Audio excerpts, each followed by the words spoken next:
The first thing the police noticed was the phone. It was still glowing on the bedroom floor, screen cracked, Tinder open, and a profile picture staring back at them. Outside the apartment window, red and blue lights flickered silently against the walls. The door had been locked from the inside. The chain latch was still in place. No signs of forced entry. No broken windows. And yet, Ethan Cole was gone. Just 12 hours earlier, Ethan had been sitting alone in that same apartment, rain tapping softly against the glass.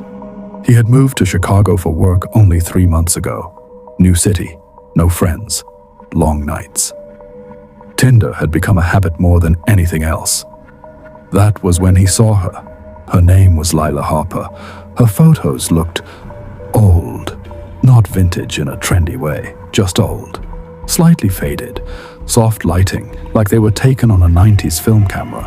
In every picture, she was staring directly at the lens, unblinking, almost waiting. Her bio had only one sentence: "I've been waiting for someone who won't leave." Ethan swiped right without thinking. It was an instant match. That alone felt strange. Matches usually took time, but this was immediate, almost like she had been waiting specifically for him.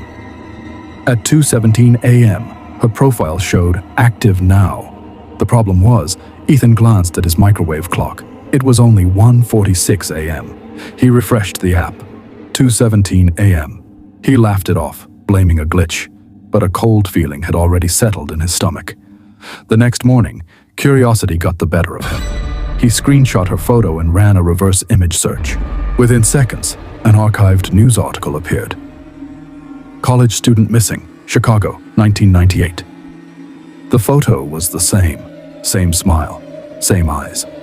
According to the article, Lila Harper disappeared from her apartment in October 1998. The door had been locked from the inside, windows sealed, no sign of struggle.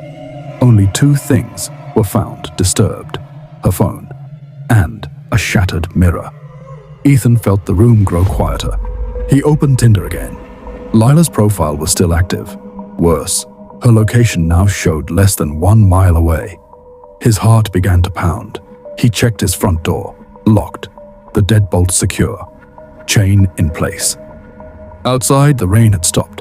The street was silent, but faint streaks began forming on his window. Thin trails sliding downward across the glass. It wasn't raining anymore. The trails looked deliberate, like fingers. Ethan's breathing grew shallow. He grabbed his phone again. Lila's profile picture had changed. Now the background wasn't a park or a campus. It was his bedroom, his desk, his gray comforter, the crooked picture frame above his bed. Everything was there. Except something new stood behind him in the image. A faint figure, tall, still, watching him from only a few feet away. Ethan slowly turned around. The room was empty, completely empty. But his phone vibrated again. Profile update. I'm closer now. The lights flickered once, twice, then went out. Neighbors later reported hearing nothing unusual. No scream, no crash, no struggle. By morning, Ethan's apartment was silent. The door was still locked from the inside, chain untouched. His phone lay shattered near the mirror, which had been smashed into spiderweb cracks. And Tinder, still open. But the profile had changed. The name now read, Ethan Cole. His smiling photo filled the screen, and the bio contained only one sentence: "I've been waiting for someone who won't leave." Since then, every few years, reports surface in different cities.